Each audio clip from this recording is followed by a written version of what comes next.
ये कहानी है एक ऐसी रेत के बारे में जो कि इंसानों या किसी भी चीज को अपने अंदर समाकर उनकी जान ले लेती है। लेकिन आखिर इस रेत में ऐसी क्या बला है, इसकी क्या मिस्ट्री है, चलिए जानते हैं इस कहानी से। फिल्म का नाम है द सैंड।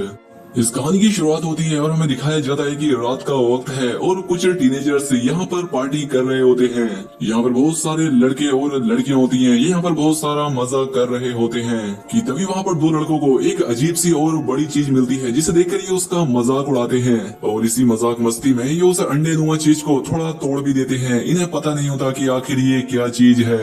अब इतना ज्यादा मजा मस्ती करने के बाद ये सभी दोस्त थक जाते हैं, इसीलिए ये सभी लोग अपनी अपनी गाड़ियों में ही सो जाते हैं। खैर अब जब सुबह होती है तो ये सभी लोग जागने लगते हैं। इनमें से एक लड़की को दिखाया जाता है जिसका नाम मार्शा होता है। वो वहीं टेबल पर सो रही थी, लेकिन जब उसकी आंख खुलती है तो वो पाती है कि उसकी तबीयत खराब हो रही है, उसे उल्टियां होने लगती हैं। सभी लोगों को लगता है कि शायद ये रात ड्रिंक करने की वजह से ऐसा हो रहा है, लेकिन मार्शा को अंदर ही अंदर बहुत अजीब सी फीलिंग आ रही थी। तभी वहाँ पर एक और लड़की को दिखाया जाता है जिसे वहाँ की रेत पर एक पक्षी आकर बैठता हुआ दिखता है। वो पक्षी बैठता तो एकदम सही आकर है, लेकिन अचानक से वो रेत, वो सैंड उसे निगल लेती है। ये देखकर वो लड़की बहुत हैरान हो जाती है कि आखिर ये कैसे हुआ। इसीलिए वो जल्दी से दौड़कर अपनी दोस्त मार्शा के पास जाकर उससे रोकती है कि रेत पर पैर मत रखना, वहाँ पर खतरा है। लेकिन इससे पहले मार्शा उसकी बात सुनती, वो रेत पर पैर रख चुकी थी और उसका पैर भी रेत के अंदर जाने लगता है। वो बहुत कोशिश करती है अपना पैर बाहर निकालने की, लेकिन इस कोशिश में उसका हाथ भी रेत पर चला जाता है। अब वो घबरा जाती है और चिल्लाने लगती है। उसके दोस्त ये सब देख रहे थे, वो भी घबरा गए थे। वो उसकी मदद के लिए कैसे आते, क्योंकि इस रेत में कुछ न कुछ अजीब हो रहा था।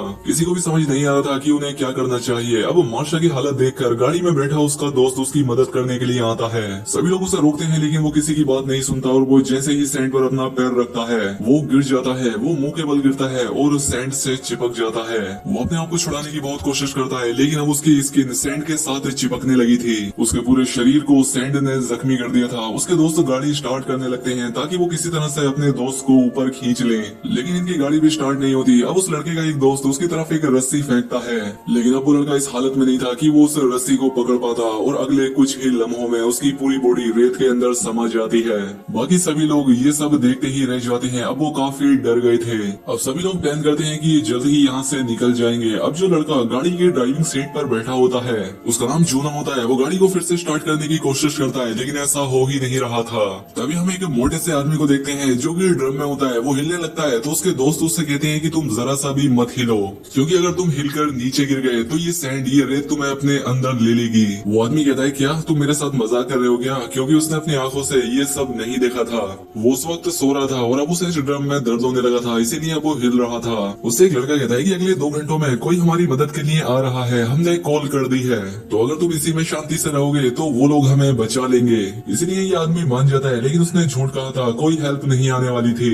ये सब लोग यहाँ पर फंस चुके थे। अब मार्शा की दोस्त कहती है कि कल रात हमने इसी बीच पर तो पार्टी की थी, तब इस रेत ने हमें क्यों कुछ नहीं किया, और यहाँ पर बाकी के लोग भी तो थे, वो कहाँ पर गए। और अब ये लोग समझ जाते हैं कि वो सभी लोग रेत के अंदर जा चुके हैं और ये लोग रेत के अंदर इसीलिए नहीं गए क्योंकि ये रेत से ऊपर किसी न किसी चीज पर सो रहे थे। अब इतने में वो मोटा आदमी फिर से चिल्लाने लगता है कि मैं सूरज की किरणों से जल रहा हूँ, तो इसलिए उसका दोस्त उसकी तरफ सनस्क्रीन फेंकता है, कहता है कि इसे लगा लो, इससे तुम्हें आराम मिलेगा। अब वो आदमी उसे लगा लेता है और उसे थोड़ा सुकून मिल जाता है। तभी इन सभी की नजर उस चीज पर पड़ती है जो कि इन्हें रात में मिली थी और इन्होंने उसे डैमेज कर दिया था। अब रात में इन्हें अंधेरे में उस चीज का इतना ज्यादा पता नहीं लगा था, लेकिन अब सुबह होने पर इन्हें पता लगता है कि वो एक अंडा था जिसे कि इन्होंने तोड़कर बहुत बड़ी गलती कर दी थी। यानी कि उस अंडे के अंदर जो भी चीज थी वो अब बाहर आ चुकी है, और ऐसा भी हो सकता है कि जो भी चीज उस अंडे के अंदर थी वो इसी रेत में चली गई हो और वही इन लोगों का शिकार कर रही है।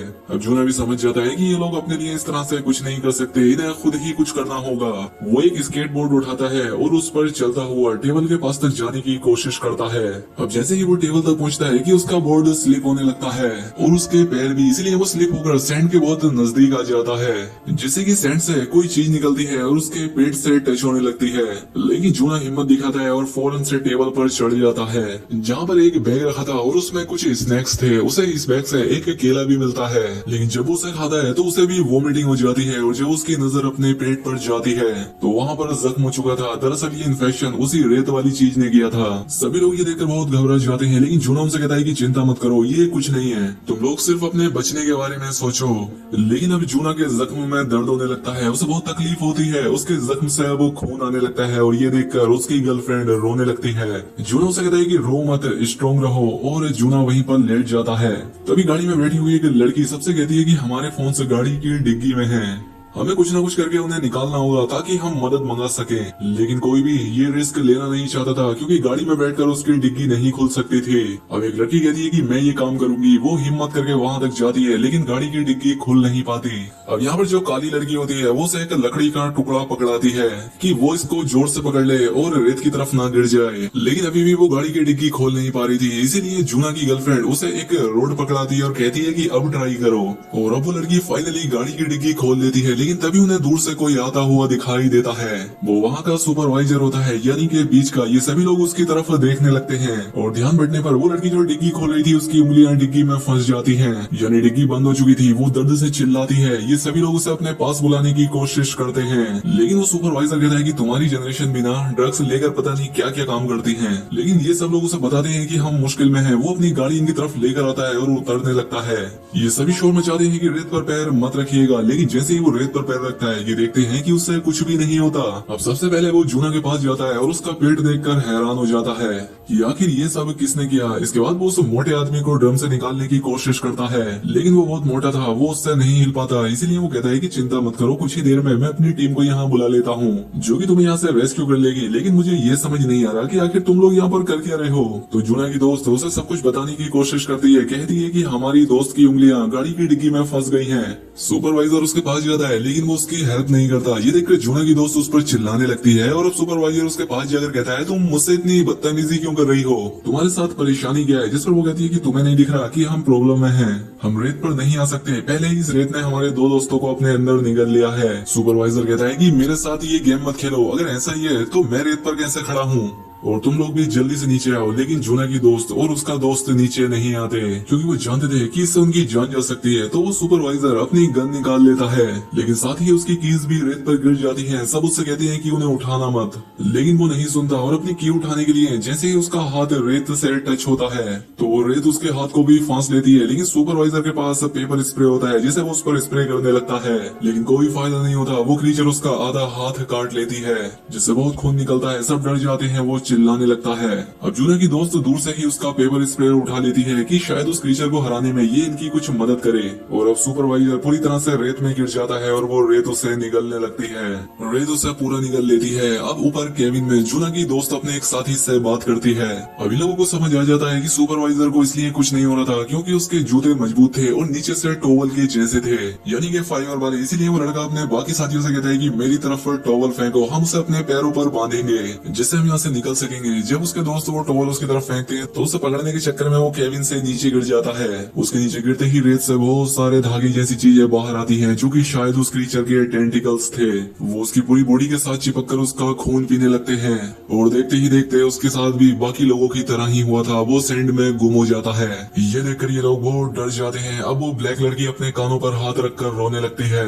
जूना की दोस्त उससे कहती है कि सब ठीक हो जाएगा और साथ ही एक ग्रिल उससे सीधी करके रखने को कहती है और साथ ही एक और ग्रिल वहाँ पर रखकर केबिन से जंप लगाकर गाड़ी में चली जाती है। और अब जैसे ही वो गाड़ी में आती है वो उस ब्लैक लड़की को थप्पड़ लगाती है क्योंकि ये सारा उसी का प्लान था कि यहाँ पर आया जाए। हालांकि इसमें इस लड़की की भी कोई गलती नहीं थी और अब ये दोनों मिलकर उस डिग्गी में फंसी लड़की की उंगलियों को निकालने की कोशिश करती हैं और वो उसे निकाल भी लेती हैं। अब जूना की दोस्त उसके हाथ पर टॉवल बांधती है। वहीं दूसरी तरफ हम उस मोटे आदमी को देखते हैं जो कि उस ड्रम में फंसे होने की वजह से उसका पूरा शरीर दर्द करने लगा था। उसकी बॉडी से खून भी आने लगता है और जब वो खून रेत पर जाता है तो रेत से कुछ टेंटिकल्स निकलते हैं और उन्हें पता लग गया था कि यहाँ पर कोई इंसान है। वहीं दूसरी तरफ वो दोनों लड़कियां उन ग्रिल्स को जोड़ते हुए टेबल तक जाने का एक रास्ता बना देती हैं और अब वो ब्लैक लड़की जूना तक जाती है और साथ ही वो लड़की जिसकी उंगली गाड़ी की डिग्गी में आ गई थी वो जूना की दोस्त से कहती है कि अब तुम जाओ क्योंकि मेरे हाथ से खून निकल रहा है और अगर मेरा खून रेत पर गिरा तो वो क्रीचर हम पर अटैक कर देगी। और अब इसलिए जूना की दोस्त चलकर वहाँ पहुँच जाती है। अब आखिर में वो जख्मी उंगली वाली लड़की उस ग्रिल पर चलने लगती है, लेकिन आखिर में जाकर उसके उसके हाथ से खून टपक जाता है और उसका बैलेंस खराब होते ही वो रेत पर गिर जाती है और रेत उसे भी अपने अंदर निगल लेती है। वहीं दूसरी तरफ हम उस मोटे आदमी को देखते हैं जिसके दम पर खून बह रहा था, तो वो टेंटिकल्स उसकी तरफ अट्रैक्ट होने लगते हैं। अब हम उस ब्लैक लड़की को देखते हैं जो कि अपने पैर पर टॉवल्स बांधकर उस रेत पर चलने लगती है। उसे कुछ भी नहीं होता, वो जल्दी से सुपरवाइजर की गाड़ी के ऊपर चढ़ जाती है। ये देखकर वो मोटा आदमी भी बहुत खुश होता है कि अब हम यहाँ से निकल जाएंगे, लेकिन वो नहीं जानता था कि वो टेंटिकल उसके ड्रम को नीचे से खाली कर चुके थे और अब वो टेंटिकल बड़े होकर उसकी बॉडी के चारों तरफ लिपट जाते हैं और उसे नीचे ले जाते हैं और वो भी मारा जाता है। अब यहाँ पर वो क्रीचर बहुत बड़ा हो चुका था क्योंकि इसने बहुत सारे लोगों को खा लिया था। अब इसके टेंटिकल्स मजबूत हो चुके थे।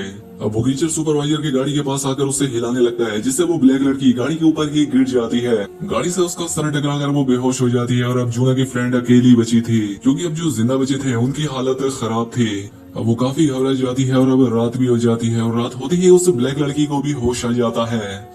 तो वो एक एयर वाटर टब तक जाती है जिस पर वो जूना को लेटाकर गाड़ी तक पहुंचाती है और जब पीछे पीछे जूना की दोस्त भी आ रही होती है तो वो क्रीचर अपने टेंटिकल से गाड़ी का दरवाजा बंद कर देता है। यहाँ पर उस क्रीचर के टेंटिकल से चमक रहे थे, उनसे नीली रंग की लाइट निकल रही थी। इन जूना की दोस्त से हिम्मत नहीं आती, वो गाड़ी के अंदर आ जाती है। वो यहाँ पर देखती है कि गाड़ी में एक गैसोलीन का कैन भी है और वो क्रीचर उस कैन को पकड़ लेता है। वो उसे छोड़ ही नहीं रहा था, इसीलिए जूना की दोस्त टाइम बर्बाद न करते हुए दूसरा कैन उठाकर गैसोलीन गाड़ी के चारों तरफ डालने लगती है, जिससे कुछ गैसोलीन क्रीचर ऊपर भी गिर जाती है और फिर वो उसमें आग लगा देती है, जिससे उस क्रीचर के टेंटिकल्स में आग लग जाती है और वो तड़पने लगता है। जूना की दोस्त फौरन से गाड़ी के अंदर जाकर दरवाजा बंद कर लेती है, लेकिन वो क्रीचर गाड़ी का दरवाजा भी खोलने लगता है, लेकिन जलने की वजह से अब उसकी ताकत कम होने लगती है और अब वो रेत में समा जाता है। अब रात काफी हो चुकी थी और ये तीनों बहुत डरे हुए थे, इसलिए ये लोग गाड़ी में ही सो जाते हैं। जब सुबह हो जाती है तो कोई इनकी गाड़ी पर नॉक करता है, वो कोई पुलिस ऑफिसर लग रहा था। अब जब जूना की दोस्त बाहर निकलकर अपना पैर रेत पर रखती है तो उसका पैर नहीं चिपकता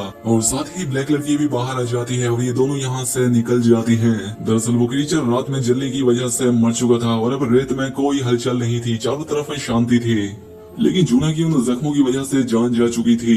लेकिन लास्ट में हमें एक बहुत हैरानी वाली बात पता चलती है। दरअसल वो क्रीचर अभी मरा ही नहीं था, वो अब समंदर में चला गया था और वो सीधा शहर की तरफ जा रहा था, यानी कि अब उसका अगला निशाना, उसका अगला टारगेट शहर है। और यहीं पर ये फिल्म, ये कहानी खत्म हो जाती है। वीडियो अच्छी लगी तो वीडियो को लाइक और कॉमेंट करके बताएं। ऐसी ही और वीडियो के लिए चैनल को सब्सक्राइब कर ले। मिलते हैं अगली शानदार वीडियो में।